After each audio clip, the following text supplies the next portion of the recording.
We had such an amazing experience that went cattywampus and crazy and almost a disaster when we went to Iguazu Falls, where we had to file some travel insurance claims. Oh my God, what happened? How did it happen? We're going to tell you all the details on whether or not the Chase Sapphire Preferred Card paid us back on 3 trip insurance claims. It was quite a trip. Yeah, so we are Chris and Steve, Eat, Walk, Learn, and we've been traveling the world for 4 years. And I have to say, in 4 years of travel, of crazy travel, we have had really great luck with our trips. Planes have been on time. Trains have been on time. We haven't had issues with luggage. The weather's been good. Nothing's been stolen. Nothing. And then all of that, we had payback. Yeah, boy. When we were in Argentina this past winter, and it's been a while, but we had to wait until the whole saga played out in order to make this video to let you know about the trip insurance that we needed to file and actually how it worked and the ins and outs and ways to help you. So if you need to do this, you've got the right answers. Right. So let's just clarify. We're going to talk about the Chase Sapphire Preferred Card. This is a card issued by Chase. It costs $95 a year. As one of the benefits of the card, you don't have to pay extra for this. It automatically comes with the card. You get trip cancellation, cancellation, interruption, and delay insurance. So if you go read your benefits on the card, you'll see it's written there and so on. So whenever we book any travel, we always book with the Chase card with the expectation, or in case something happens, we knew that we could file a claim with the trip insurance. So something happened and we filed some claims, and we're going to tell you exactly what happened. So, but first, let's just talk about what the trip was. Yeah, so the trip was to Iguazu Falls from Buenos Aires, and it was a fabulous weekend. It was actually about four days trip. Iguazu Falls is a beautiful place. This is one of those world bucket list places that you need to go to. Just gorgeous that you actually go to in Argentina and in Brazil, the falls on both sides. And Paraguay. And we went to Paraguay as well. But it's just a beautiful experience. And we planned this for the end of our time in Buenos Aires. And then as a part of that, from Iguazu Falls, we went to El Calafate in Patagonia. Right. And so it was actually like 3 legs to the trip because we had to go from Buenos Aires to Iguazu, then back to Buenos Aires, and then to El Calafate. So there were 3 different flights. Right. And they were all on the same airline, FlyBondi. What did we know about FlyBondi before we booked the tickets? Funny thing. Well, people told us, they said, oh, FlyBondi, they're notorious for delayed flights and canceled flights and poor customer service. But we've had the luck for the 4 years. We were like, what could go wrong? It can't happen to us. And we're also thinking like, okay, well, we've got 3 different flights. Okay, maybe we'll have one of them out of 3 delayed, but they can't all have a problem. Is that even possible that they'd all have a problem? Yeah, so they all had a problem. So what was the first one? So the first thing that happened was we get to the airport in Buenos Aires, and we go up to the screen to see where our gate is, and our flight's not on there. And we look at the boarding pass, and they had changed our airport right there in the airport. They changed it to the other airport. And we're like, yikes. Fortunately, we were there early enough. We grabbed an Uber and we jumped over to the other airport. Yeah, and what's interesting is that we booked this flight particularly because there are 2 airports in Buenos Aires. One is close to downtown. That's the one that we booked the flight at. And the one that they switch it to is one that's way outside of town. And it is a good thing that we really gave ourselves a lot of time because we needed every single minute to get from one airport all the way across town, outside of town, to get to the other one. Yeah. Okay. So that was the first thing that happened. The second thing that happened was our return flight to Buenos Aires. So we go to check in. Well, first of all, they moved the time from 3 o'clock to 5 o'clock in the afternoon. That's fine. No big deal. 2-hour change. You can all roll with that. And then all of a sudden, they canceled the 5 o'clock flight and rescheduled it for 8 o'clock the next morning. Well, that forced an overnight stay. Fortunately, our flight to the next flight that we had, Fortunately, it didn't mess up our next flight, but we're going to tell you about that in a second. Yeah. Anyway, so we ended up having to stay an extra night in Iguazu Falls. So that was an extra hotel night. So we filed a claim for that. It didn't mess up a lot of other travel plans.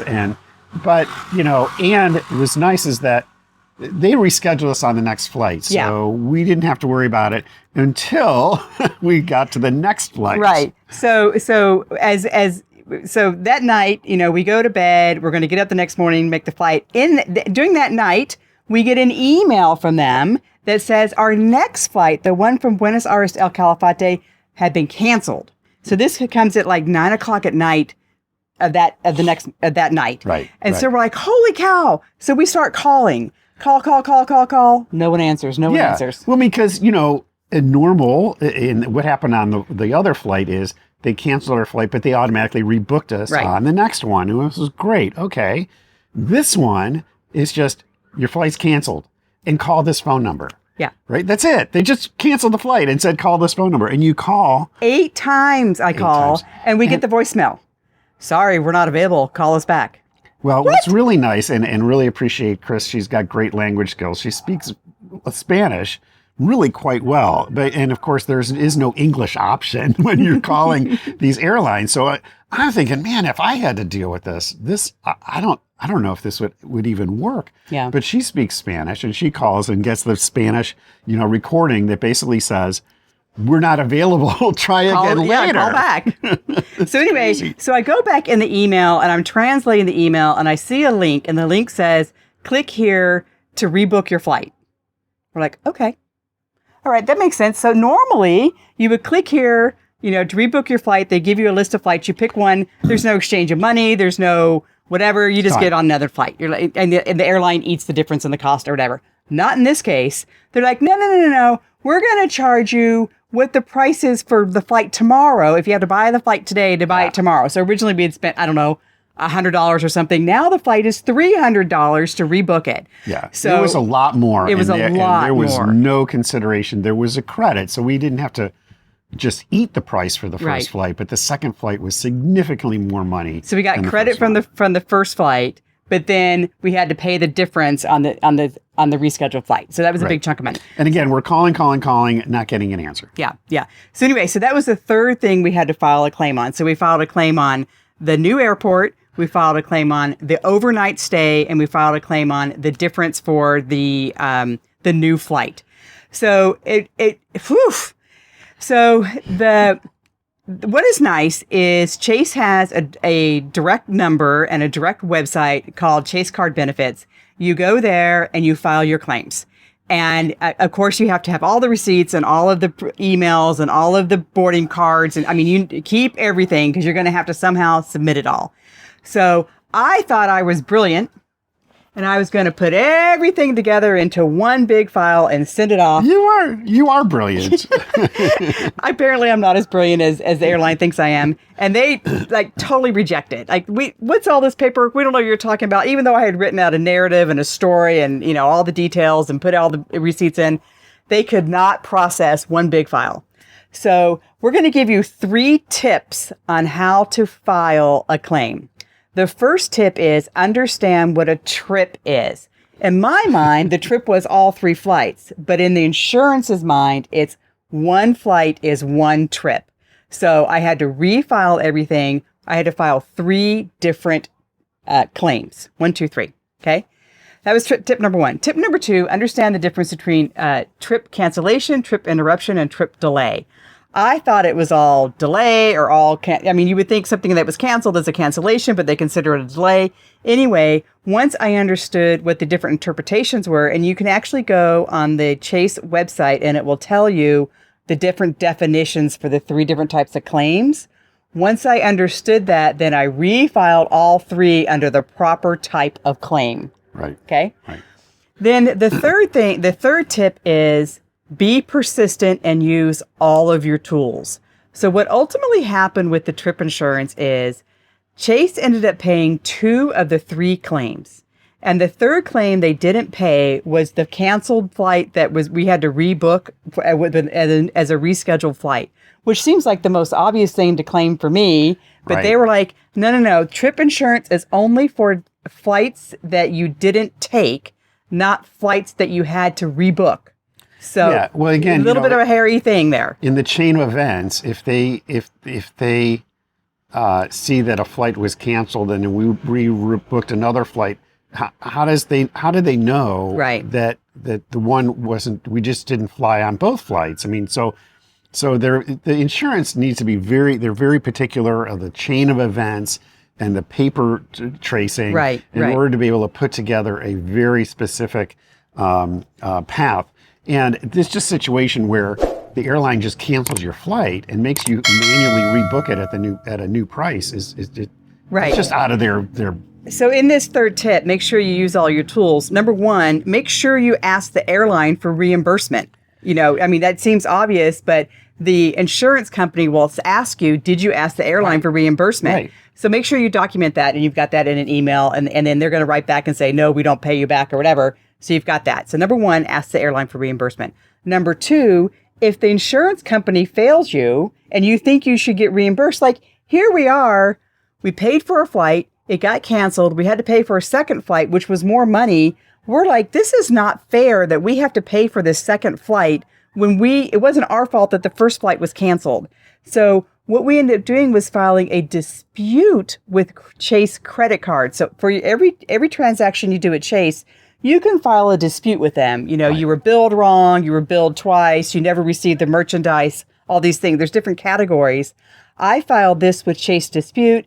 They ended up reimbursing us for that weirdness with having to buy the flight again. So even though the insurance did not reimburse us, Chase itself reimbursed us. It was not double dipping because we were getting reimbursed for different things, but ultimately we ended up getting reimbursed for all of the drama that we went through. Yeah. So before you give us the final numbers, I want to say that this series of events with FlyBondi, it caused more stress and more anxiety in our flying, that we had just not experienced things like this in the last 4 years of traveling.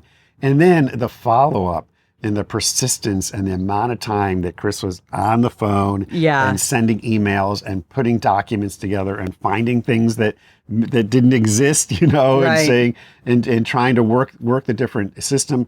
Just the amount of time that she spent with the airlines, who were absolutely not responsive, basically said, no, you're screwed. They just said no. They're just like, no, we don't do that. No, in exactly. Spanish. No is no in Spanish. So and then the time with the Chase card benefits, the insurance company, I must have been on the phone with them 20 or 30 times and probably did that many emails as well, or form submissions and so on, in order to get one of the things that, like, they would say, we want the cancellation policy, and I would make a copy of the cancellation policy and then name the file policy cancel or cancel. It wasn't the exact wording. They would reject it. So when I had to use the exact wording as well. So tip number 4, I had to use the exact wording that the insurance company wanted. When they want a policy or they wanted a boarding pass or whatever, you can't say pass boarding. You have to say boarding pass or whatever, in order to make sure that the thing fits, the piece of the puzzle fits the piece of the puzzle. So anyway, what's really interesting, though, is if you look at the total cost of our trip. So, by the way, we wrote up the entire itinerary, everything we did, all the places we stayed, the prices of the tickets, how we got into the Brazil side and the Argentine side and the Paraguay side. All of that is in a blog post at EatWalkLearn. So go to EatWalkLearn, search on Iguazu, and you'll get the whole blog post up about this entire trip with all kinds of ways to hack the cost of the trip. Anyway, the total cost of the trip was $768.